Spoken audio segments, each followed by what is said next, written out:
All right. Welcome, everyone. My name is Rachel Riley, and I am the director of the Southern Climate Impacts Planning Program. I'm at University of Oklahoma, and I, along with Melanie Gall from Arizona State University and Carol Friedland from the Louisiana Ag Center, are going to talk about our experiences working at our public universities and working with communities in various fashions.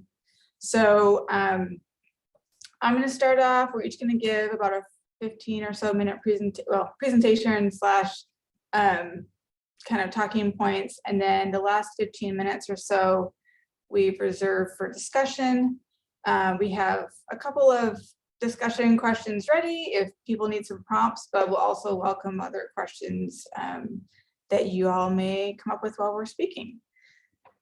So without further ado, I'll get started. As I mentioned, here we go. So I'm physically located at University of Oklahoma in Norman, but I work for a regional program called the Southern Climate Impacts Planning Program. And we are funded by a grant from the National Oceanic and Atmospheric Administration, or NOAA. There are 11 similar teams across the country that have each their own region and kind of different priorities and foci, and we don't quite all cover the entire country yet, but we're working on it. And so we're part of the Regional Integrated Sciences and Assessments Program. And the reason I say all this is because I think this funding mechanism, which has been typically a 5-year grant cycle, sometimes it's been shorter, but that longer funding cycle, I think, has really allowed us to establish connections with communities and state agencies and other organizations at the state level and regional level to really build long-term relationships with decision makers and build that trust. And so for my region that Skip covers, we cover 4 states in the South Central US, Texas, Oklahoma, Arkansas, and Louisiana. And it's a multi-institutional program. So we're working closely with Louisiana State University and actually the Ag Center. There's some of our colleagues at LSU who have worked with the Ag Center on other projects than we're talking about today. But we also work closely with Texas Sea Grant, Texas A&M, and then Adaptation International. And so as I mentioned, we're part of the NOAA RESA program, and one of the the big things of this program is it allows for a lot of social science to engage with the physical sciences and understanding needs and context of various decision makers, whether that be at a local level, at a state agency, federal agency. It kind of runs the gambit. And so the elements you see on the screen in this graphic are components of what these RESA teams do. So working on creating information that provides usable help, working towards better decision-making for the practitioners, increased capacity, developing novel climate solutions, lasting partnerships, and collaborative research. So a lot of what we do is research-based, but out of that research comes what we hopefully, is usable information, tools, resources, all those sorts of things. So I'm going to give some examples of how this has kind of played out over the years. So Skip, we started in 2008. We've had several grant cycles, and we most recently got awarded a new grant this past fall. So I guess actually about a year ago now.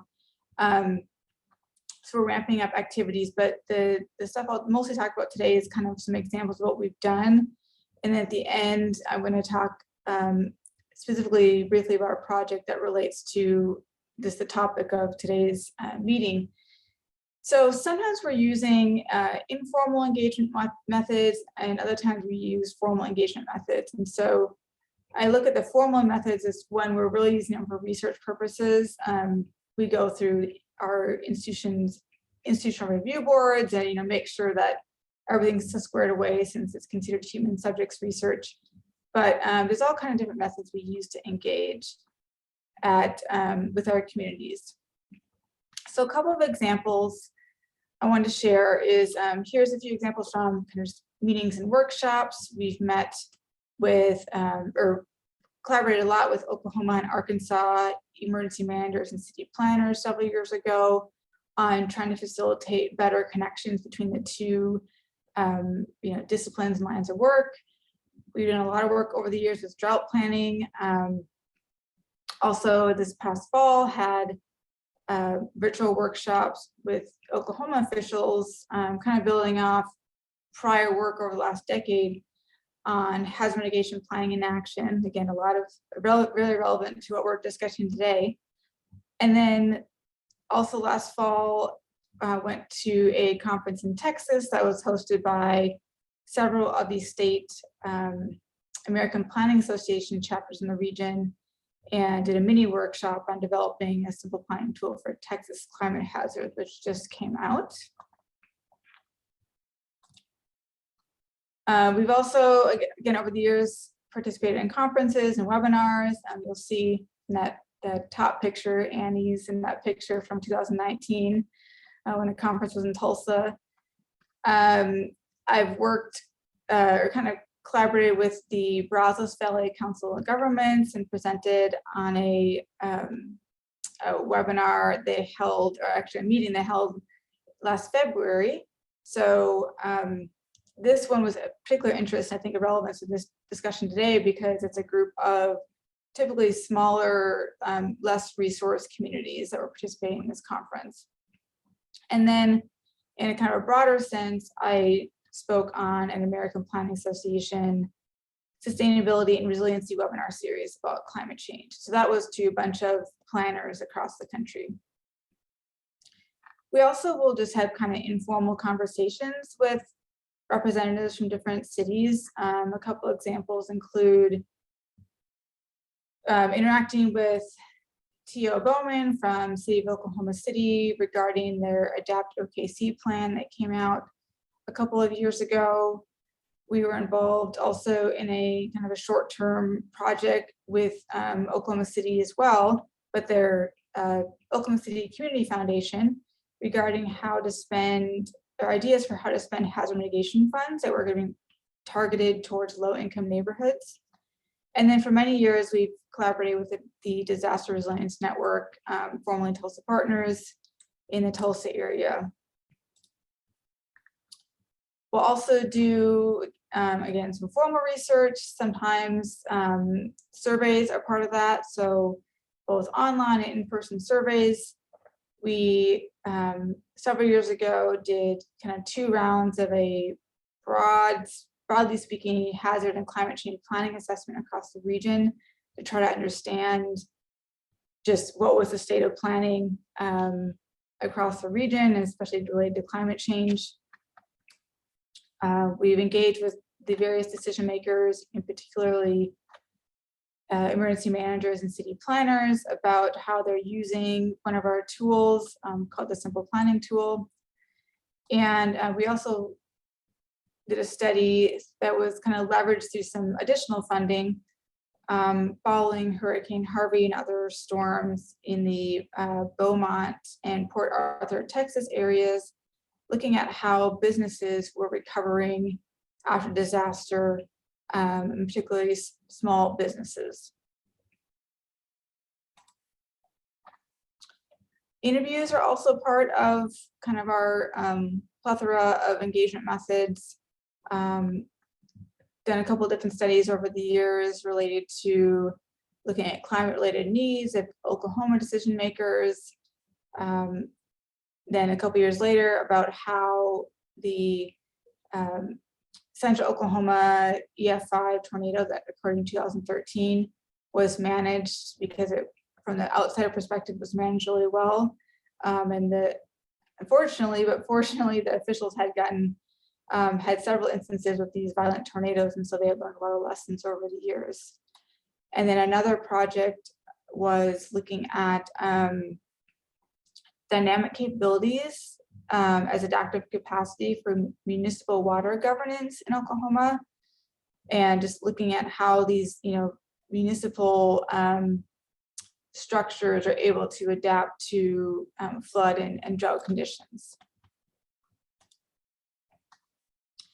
And then beyond, kind of the formal research and engagement and, extracting from practitioners, we are also providing climate services sometimes. And this helps build trust and strengthens relationships with the practitioners so that we're not just, always extracting from them and never giving back to them. And so a couple of recent examples of this is when we produced a summary of the February 2021 extreme cold event that occurred in the South Central US. Was a very devastating and costly event. And what we wanted to communicate, and what we did communicate in this publication, is comparing the event to climatology and whether it was unprecedented, and it wasn't, spoiler alert. And so kind of raising awareness of the need to understand long-term climate trends. We've also worked with City of San Antonio officials to help them with some updates to their climate trends that they're working up in their city planning initiatives. And then one of our research associates also worked with Texas Sea Grant and produced what they call little seaside chats, kind of a few minutes of talking about research initiatives and how they, how the results relate to the practitioners that Sea Grant serves. So here's an example of our network and kind of the groups and types of organizations we work with. We sometimes do work with specific towns and cities and communities, but often we're working with kind of professional networks or groups that are kind of the next step up from the individual location, because we just simply don't have enough time and resources to engage individually with every single community that we'd like to. But we work with both, nonprofits and government agencies. We work with a few private sector companies as well. So it really runs the gambit of the different groups that we're working with. But like I said up front, with this kind of longer standing grant cycle that we have, it really has helped facilitate the ability to have these longer standing connections that projects can kind of develop organically over time, and ones that are of mutual interest to both us as researchers and also the practitioners. So I mentioned that we were just awarded a new grant about a year ago, and so we're just starting these activities now. And so I wanted to share briefly what those are in case anyone listening is interested in potential future involvement and collaborations. So we have 4 main themes. The first is climate informed planning that I'm leading, and this builds on the work we've been doing over the decades. And there's a specific project in this that I'm working closely with NHMA on low capacity communities, and trying to look and improve the hazard mitigation plan and working on some of the pinch points on that. So really excited for that work that's going forward. We've got some great partners. The second theme is developing governance and collaborative capacity, which is looking at the different governance structures and funding structures, and how do we kind of align these government structures to fund hazard mitigation and climate adaptation and all these things, and so better understanding that. The third is our kind of physical science theme, which is looking at extreme events and a changing climate, and a lot of it's precipitation related, understanding precipitation changes across the region. And then the fourth theme is climate justice, which is kind of, there's elements in all these that are kind of related, but the fourth theme, one of the focuses is going to be working with portions of larger cities and trying to figure out some community engagement methods and building resilience in that area. So here's my contact information. I'm happy if later on, if you want to contact me and hear more about our projects, I'd be happy to share. And this is the SCIP team in New Orleans this past March, when we had our advisory committee meeting. So with that, I'm going to stop sharing, and I will pass it to Melanie to speak. Thank you so much, Rachel. I'm sitting here in a hotel, actually. I ended up being in Colorado. So I hope my internet connection is stable and this all works out, because yesterday I cut out a few times. And I was just wondering, I'm like, Rachel, this is not a picture from Oklahoma. That's really cute that was from New Orleans. So I've taken the liberty because the National Hazards Workshop has the tradition to encourage speakers to maybe ditch their presentations. And I took that liberty to do that today, because where else can you do that if not here? And I would like to focus on 3 specific projects. So I really appreciate Rachel sort of detailing out the formal and informal engagement mechanisms. And I think they apply to both Carol and myself very much in an academic setting. But I would like to provide 3 specific examples of engagement and how they have come about. So I am with Arizona State University and co-direct the Center for Emergency Management and Homeland Security at ASU. I'm by training a geographer, and I've lived several years in South Carolina, Louisiana. I'm originally from Germany.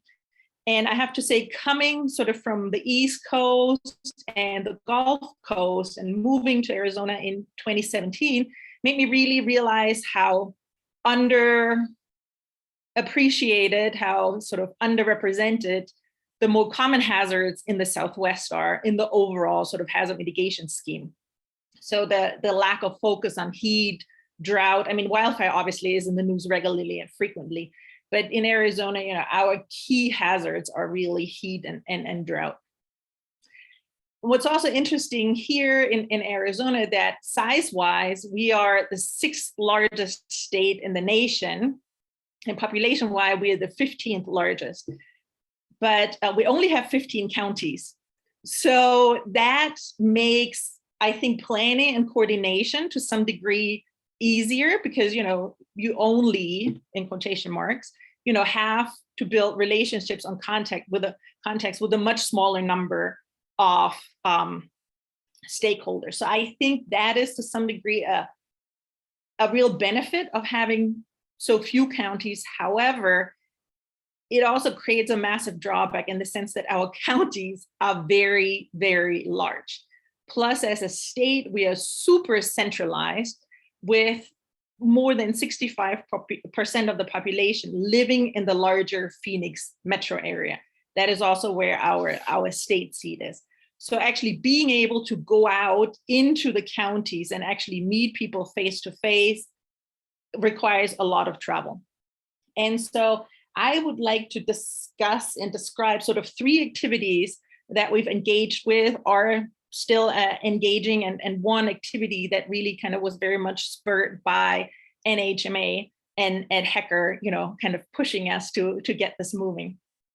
So 3 examples of collaboration between ASU and our communities are, one is sort of engaging through real, like what we do as a university traditional is education and teaching and course work. And I want to give you an example of how this has come about and what we're doing.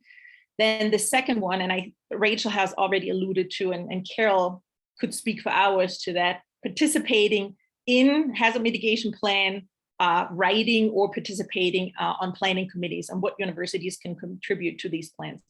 And then the third one is this activity that Ed has spurred us on to engage with, is this vertical integration, where we're really trying to create a pipeline between our state's department. I'm going to refer to it as DEMA. So in Arizona, it's called Department for Emergency and Military Affairs. That is our state agency. And we want to create a vertical integration where we really have a pipeline from the local jurisdiction with the universities and the state agency. Because I think one of the massive challenge for local communities is, where is the entrance? Where is the front door to the university? Who am I supposed to work with? Who can I reach out to? Who has the expertise and the resources that I could collaborate with? And the way we're envisioning this in Arizona is the state DEMA as really the point of contact, not necessarily the universities, because in our state, our jurisdictions, they know our state has a mitigation officer, which is Lou Hernandez, and then Lou being essentially the traffic cop directing who needs to, work with or go to which public university or researcher. And the reason why we want to approach it this way is because Dima and Lou Hernandez, in her former position, have initiated in 2018, so shortly after I moved to Arizona and ASU, Dima was actually the agency that came up with this idea of how can we engage our higher education institutions to assist jurisdictions in hazard mitigation planning, and most importantly, in also, getting the funding. And through that outreach from DEMA to us, and it was, fortuitous timing that when I came, I proposed to set up a course on hazard mitigation planning. So together with DEMA, we designed and structured a course where we offer this class once a year in the fall semester. The reason being for that is that it just, is that period right before PDM, not now, break applications are due. So we use that fall semester to work with jurisdictions on their PDM. We haven't moved to break applications yet, but there's explanations for this. So we worked on PDM applications that then can be submitted to FEMA. And the way this was structured is that in Arizona, DEMA has a screening process where jurisdictions first apply to DEMA internally within the state, and then DEMA screens the projects, and through that can already identify who might be candidates to work with us at ASU throughout the course in the fall semester. So DEMA is really the liaison and creates the connection between the jurisdiction and our course.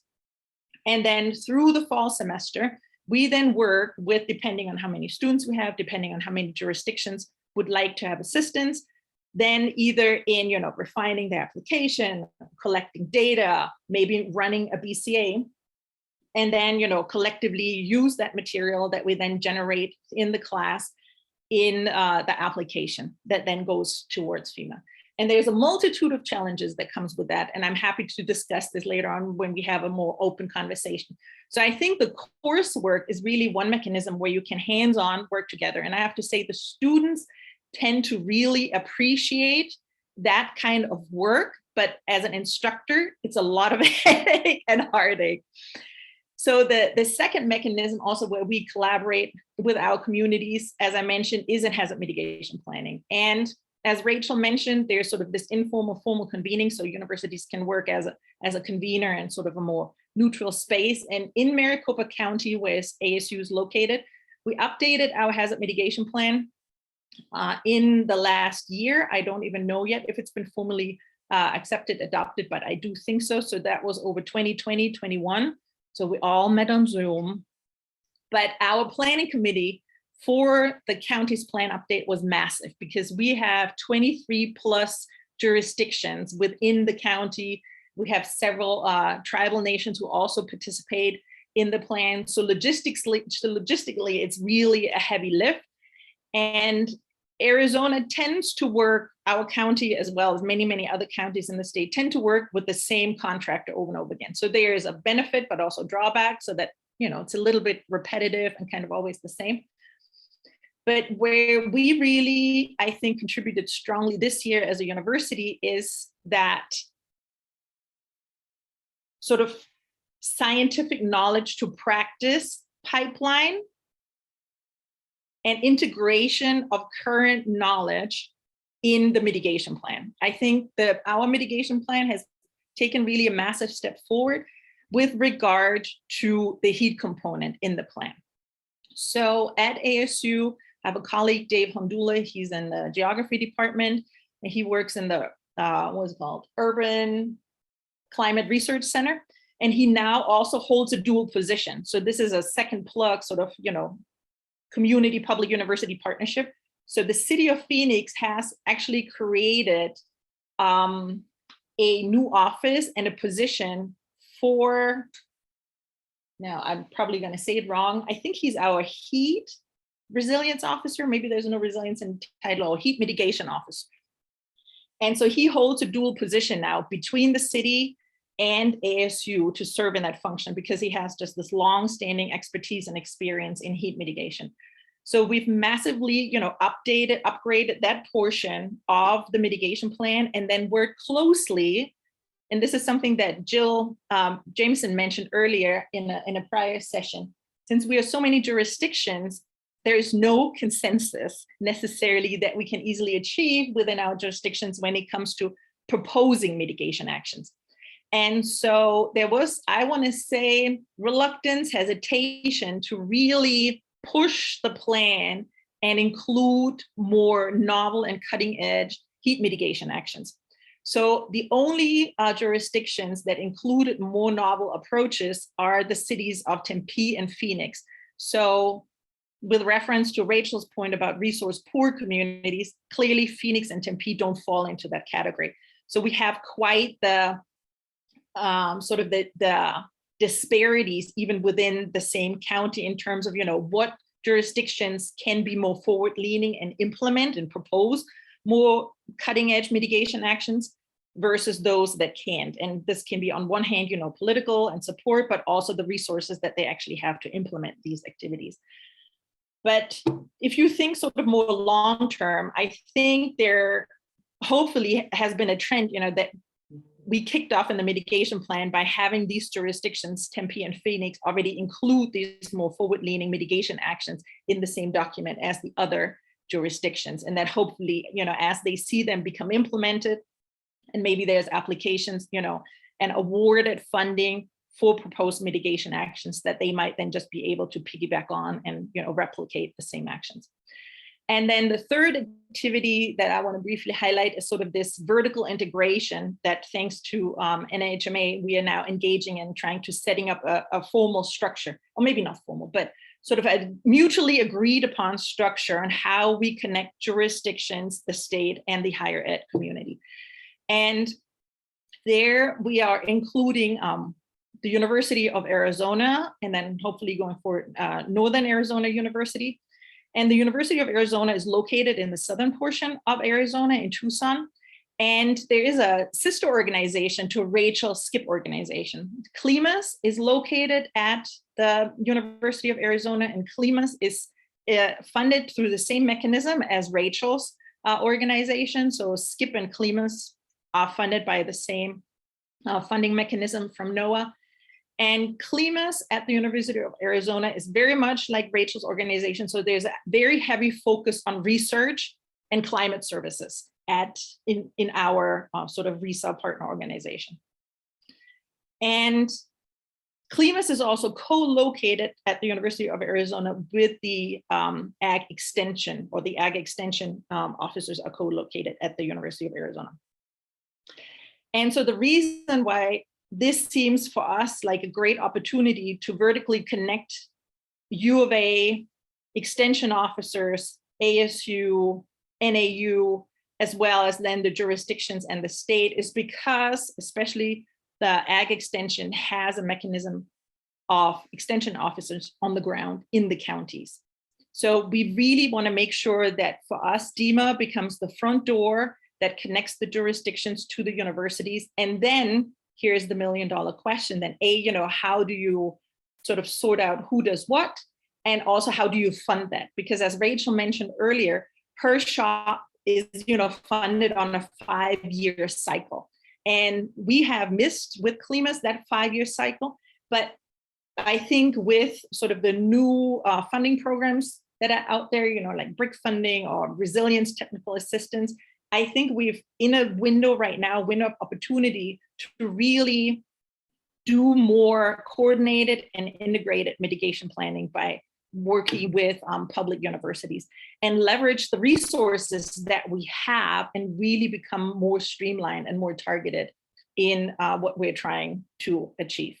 So with that, I'm going to hand it over to Carol, because Carol is, I love Ag Extension. So this is great that she's with us. Okay, so I do have some slides, and let me work on sharing them. I'm sorry here. Whoops, let's see. So I just started a new position this past March.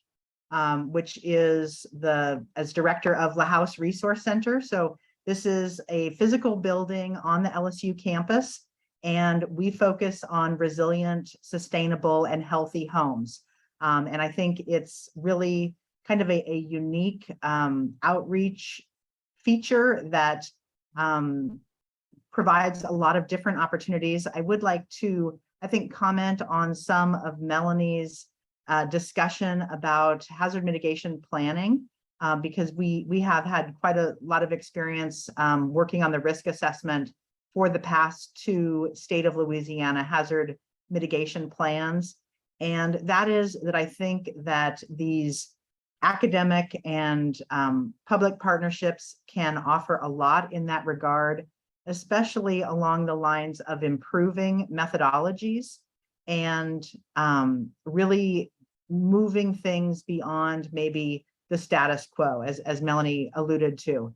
One of the things that we really worked to do in the 2019 State of Louisiana Hazard Mitigation Plan was significantly improve the risk assessment strategies and really publish what those methods were. So I believe we have 5 papers published now on the State of Louisiana Hazard Mitigation Plan methods, with the hope that other states would take a look at those and see if they might be appropriate to improve some of the spatial and analytical methods that are used in those risk assessments.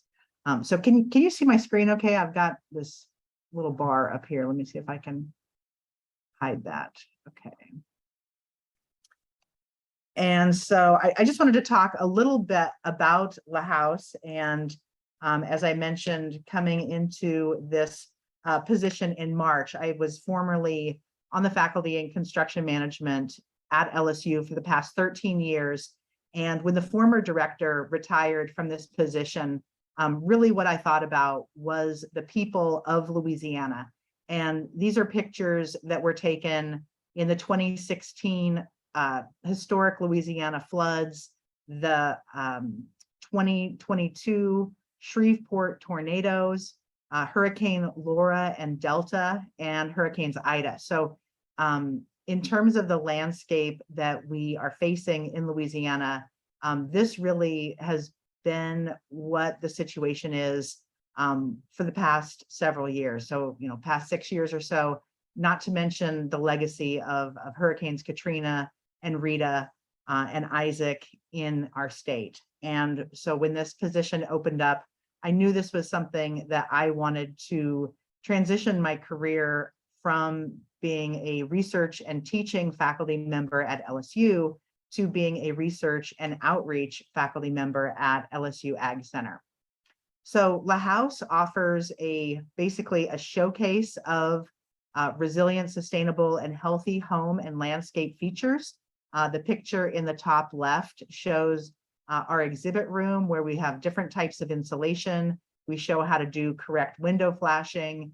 So a lot of really hands-on opportunities for builders, homeowners, realtors, renters, basically everyone who is involved with building or in the market of building houses or living in houses can come and learn solutions either for new construction or for existing homes, and also landscapes. Some of the landscaping that we're getting more into includes container gardens, home food production, and trying to live more sustainably in terms of plants that require lower fertilizer, lower water needs, and things of that nature. So really our mission, and coming from the resilience side, I am sort of favoring the resilience aspects right now, understanding the situation that Louisiana has been in, but really looking at practices that are resilient and sustainable and ultimately healthy for the occupants. This picture from Habitat for Humanity is part of the Habitat Strong program, which integrates fortified construction practices. Fortified is a program from the Insurance Institute for Business and Home Safety that integrates code plus construction techniques and materials to dramatically strengthen homes. And so I've actually been participating in the Louisiana Housing Summit yesterday and the Louisiana Housing Expo today, and I'm very encouraged and excited about the stance of the state of Louisiana with regard to promoting fortified construction. One of the, I think, mechanisms for that type of involvement is working with the state as a community outreach partner. So for example, including their materials or promoting their materials within our outreach mission, and also conducting research that supports the justification for these types of decisions. So in general, the Ag Center's mission is to provide research-based information that improves citizens' lives and economic well-being. And so I really believe that improving our homes is one of the greatest opportunities to improve people's lives, because that's where we knit the fabric of our lives, is in our homes. So we have, different methods, research. This picture was several years ago from a Mississippi tornado outbreak. And in more recent times, we have sort of transitioned our research to more analytical type research, like building tools that users can use to understand maybe economic justification for what decisions they might make with their homes. For example, wind mitigation or flood mitigation decisions. One of our recent papers looked at the generalized economic effectiveness of different wind mitigation strategies. And so that directly contributes to some of Louisiana's decisions to integrate more fortified construction practices because they have the numbers that back up why it's beneficial to the communities and to the citizens. The second is really outreach. And I think the COVID generation has dramatically changed outreach. One of the projects that we're working on now is to dramatically revise the physical La House structure, which is set up as a physical exhibit. And so we will have a 360 tour with pins that people can get information about the exhibits, click here to learn more, and then be taken to a full educational page. And so people will be able to virtually visit La House and get all of that information, but without necessarily having to come to La House. And I see that as kind of a wave of the future, is getting the information into the people's hands when they need it. And the third method that we really implement is training for construction and other building professionals. So learning how to remediate for mold, remediate for lead, and do different types of methods is something that we really emphasize at La House. This is just kind of our overall plan moving from 2021 to 2030. If you want to use your phone and grab that QR code, you can click the link, which will take you to the strategic plan. And so this provides a lot more of the details, I think, in terms of how we are moving forward. I think a lot of the types of engagement and informal and formal practices that Rachel had mentioned at the beginning of the session are ways that we plan to and continue to engage stakeholders, but really looking at how can we accelerate the adoption of high performance housing within the state. So that's really that key. And I think forming those relationships, as Melanie mentioned, forming them with the disaster or the emergency management organization within the state, and trying to work with, for example, community foundations to be able to meet the needs that the communities have. I think one issue that we sometimes see with community-centered research is the researchers come to the communities and say, here I am, this is my plan, this is what I want to do. But really, I think engaging in more authentic partnership and integration is what provides the best results. So we do have a wealth of online resources.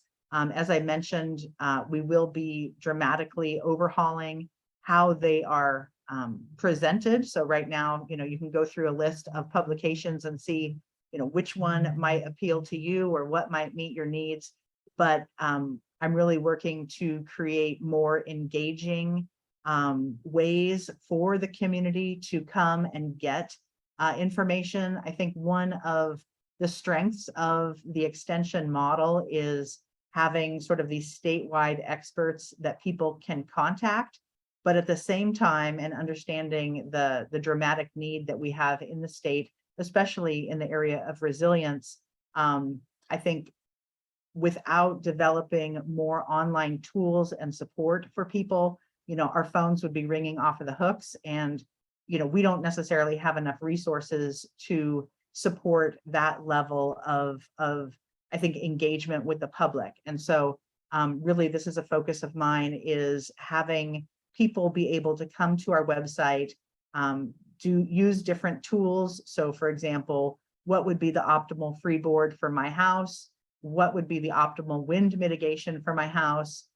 Should I use spray foam in my attic to lower my heating and cooling costs?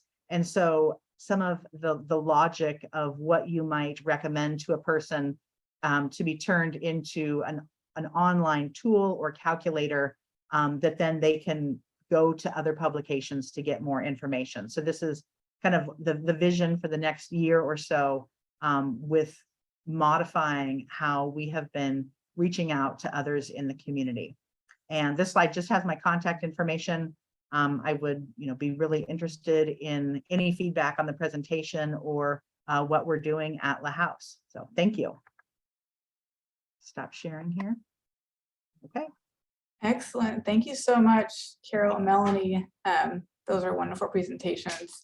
So I want to open it up first to questions from the audience. I know we had one in the chat earlier, and Melanie, you kind of answered it, but maybe you want to, if you want to say something out loud, just kind of verbally, regarding Tom's question about involving other universities potentially in your efforts. So this was a really good question by Tom. And also it always makes me worried how much Tom knows about my state, because he knows all these organizations. So, so I think one of the challenges is really what we're trying to do is grow this thoughtfully and mindfully, because I think maybe I'm jaded to some degree because I'm at ASU, and it seems like ASU participates in anything and everything. And this is why we really want to strike up, meaningful partnerships and relationships. And I also sort of, as I mentioned before, I would like to see, DEMA as sort of the, head of this, if you think about it as an org chart, and, let it grow through them and from them. We are happy to assist and support whatever we need to do.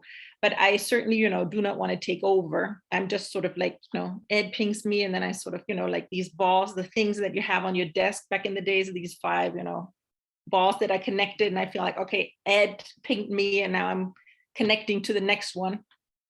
That we want to, just grow it really deliberately, knowing that the people who participate can actually, bring something to the table. And it's not just a partnership, in name only. Because universities, they like to sign their name quickly to activities. But what we really want to, you need to know, okay, if we connect this jurisdiction to, the community college of XYZ, which might, be ideal because hopefully, they are local, they have resources on the ground.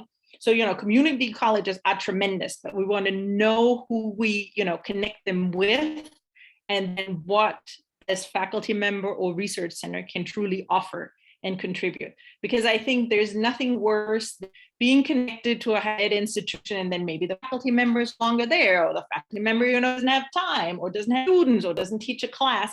And I think we just need to stay on top of that, because I think, like in my personal experience, that's where a lot of frustration from practitioners emerges, when there's always these promises and no delivery. Yeah. Does that answer your question, Tom? No, we're right now looking at this in October. Just to your points there, do you go small and then go larger, or do you have everybody there, and the colleges that are located in that county, that they're the ones that go with, So that's one of the things we're struggling with here. The Keystone Emergency Management Association, we're having a meeting in September with a number of universities. They came out of our FEMA risk reduction consultation that our region requires us to do annually. And so we had a panel of universities and colleges there, and yeah, we just don't know, cast a wide net or just go with a few. So no, you answered what I was looking for. Yeah, I think those are great points, Melanie, because I agree that sometimes universities can tend to just, yeah, we'll be involved, but when it really gets down to the nitty gritty, it's who is doing spending the time, critically thinking, using their brain power. Time is money, and so it can be hard to figure out who is actually going to do the work in these types of collaborations. So. And if I could add something, and Rachel, I don't know how much you observe this in your work with SCIP, right? But given that is a multi-institution organization, and I know Melanie and I have worked with, for example, Louisiana Sea Grant, University of Central Florida, and I think having that relationship between the faculty or the investigators at the university is really important, because a lot of times you can have those conversations at a real level that's not about, does your university want to participate in this grant? Like Melanie said, the answer is always yes, but then it comes down to the work. But I think forming those collaborations and those partnerships with a long-term focus, and how can you best position yourself or strategize. So, I think something I've observed, and Rachel, I don't know if you can comment on that, is what types of opportunities are the faculty affiliated with SCIP able to pursue because of the basis of the collaboration. So you can say, I would like to be the lead on this. Can I slot you in for this spot? And so I think that's one of the benefits of forming of these collaborations well in advance. Yeah, that's a great point. And at SCIP, at least, we have some people who are university faculty, and SCIP is only a very small part of their job. And we do try to make, it does take a lot of planning to figure out, okay, how can, their ability to collect data, get their research publication, align it with their needs and interests, and also contribute to SCIP's broader mission. So we have some of that, and we also have a few people that are fully dedicated to SCIP and not necessarily, having to do the publish or perish situation. So, but yeah, it takes a lot of effort to make sure that there's some alignment of priorities, and we've had some experienced pitfalls in the past, many years ago, with certain faculty came on board, but they kind of just, they took their GRA funding and kind of did what they wanted to do. And it just wasn't really well integrated into the broader work that we were trying to do. Mm-hmm. So great comment and question. Any other questions for either Melanie, Carol, or myself from the audience before I pose a question to everyone else?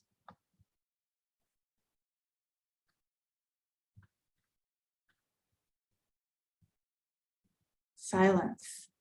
I don't know if, not to put you on the spot, Alicia, but I'm curious if you could just briefly mention a chat working at the Institute for Engagement and Negotiation.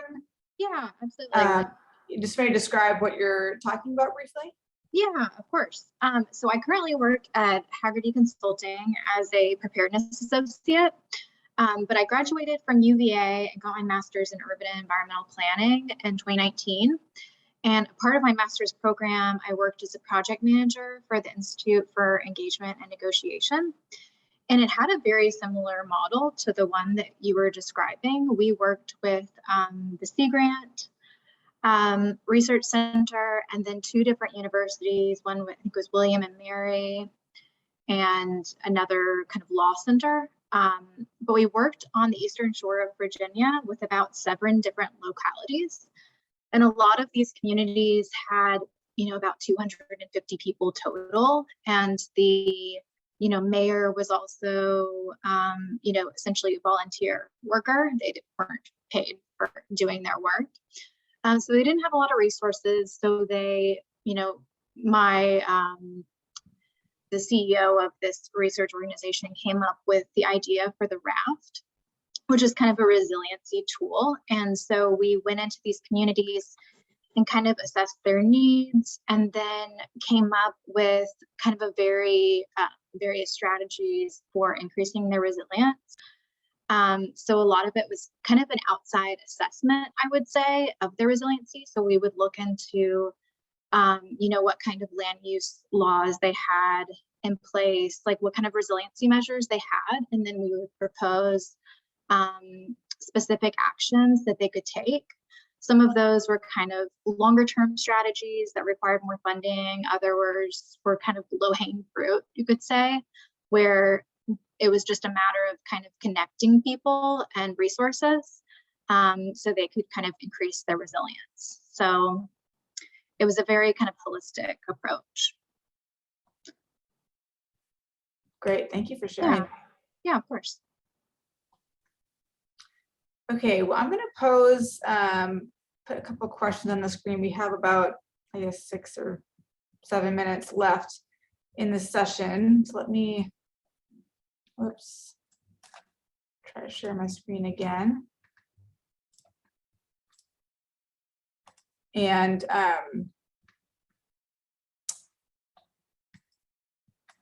dear, there we go.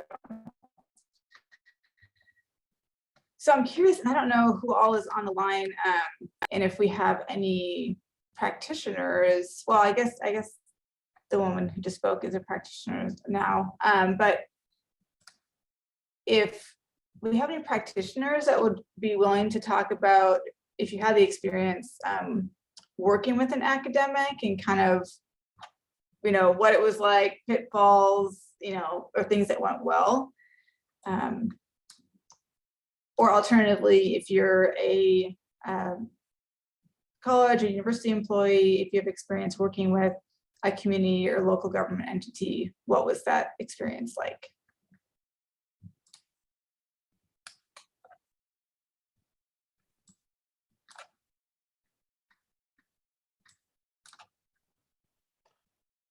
Rachel, if nobody's got to talk, I can talk to that.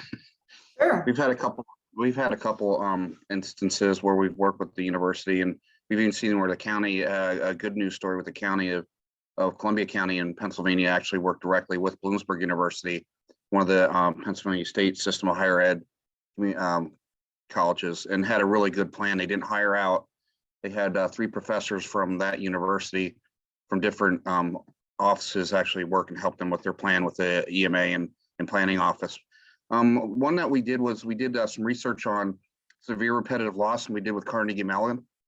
And so, a lot of times, in emergency management, our timelines are a little bit different than the universities, and trying to line up, students, professors, what's in it for them, what's in it for us, and in the grant period of performance at times can be challenging. And so it takes a lot of, I'd say, coordination to do that. And I think there's also a level of trust that, are we going to get, the A team, we're going to get the B team or the C team on who's going to, it is a learning process for a lot of students. They want to use that.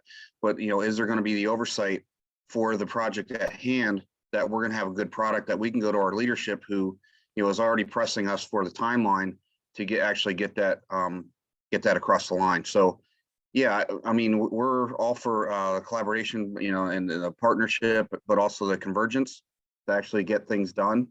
And so, that's some of my comments sitting from, like, say, an emergency management standpoint with the timelines of POP and the end product. Yeah, I'd like to double down on what Tom said. And we developed a planning charrette in Princeville, North Carolina, and brought in universities like North Carolina State and University of North Carolina at Chapel Hill, guys like Dr. Gavin Smith. Some of you may have heard of him. And but brought in Army Corps of Engineers, made sure that we had listening sessions with the townspeople and the county. And it was kind of funny, you know, because we left, you know, we gave the lead to our academic partners, and then we were closing in on I mean, it lasted for a week. And as we were closing in on the date, I asked the questions. I said, well, where's everybody? There's a lot of out of town people like Texas A&M and stuff. I said, where are people staying and where they eating and all that kind of stuff? They hadn't even thought about that. And so, but anyway, emergency management, we took care of it. And, but the product that resulted from that charrette, I mean, it was incredible. And we were able to use that as a roadmap for the town as we move forward, building resilient projects and syncing up everything from Corps of Engineers, hazard mitigation, CDBG-DR, CDBG mitigation, state appropriations, public assistance, and also a commerce grant, and, you know, get that all together and then manage it moving forward. So our academic partners were a big help for us. Thanks. Thank you. Rachel, if I may, Yeah. I saw Jim posted a really interesting comment, and I'd like to say something to this because this applied to my class quite a bit, where we try to assist in providing, you know, materials for PDM applications. So Jim's question is about, you know, if there's any sort of what the legal requirements are, boilerplate agreements, et cetera, et cetera. So for us, so in this class, for example, and I think this was one of the challenges that when you think about mitigation projects, they don't generally fall squarely within a discipline.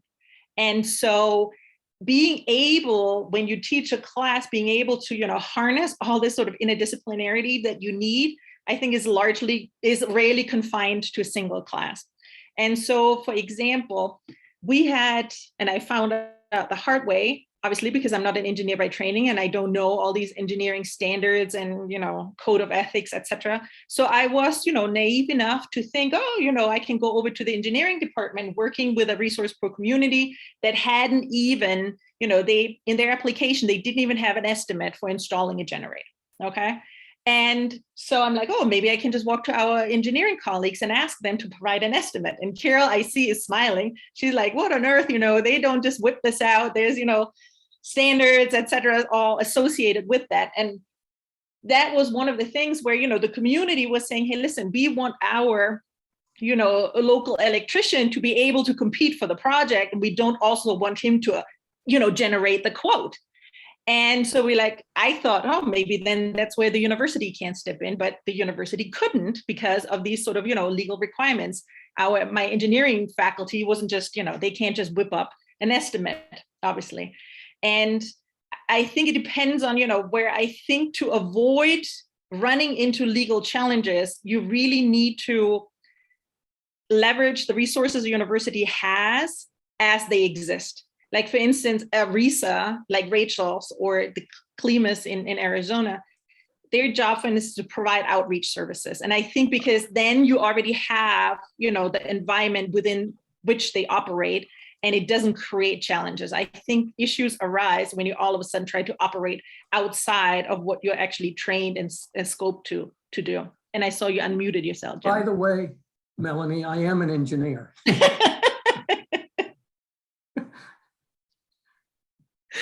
Excellent. Well, thank you, everyone. I can't remember if we were in the breakout or if the breakout comes back to us, but our session, I guess the time is up, but really appreciate everyone's input and discussion today. I wish we had time to talk longer. So I guess we have a social hour later we'll have to take advantage of. Thank you. Good job. Good job.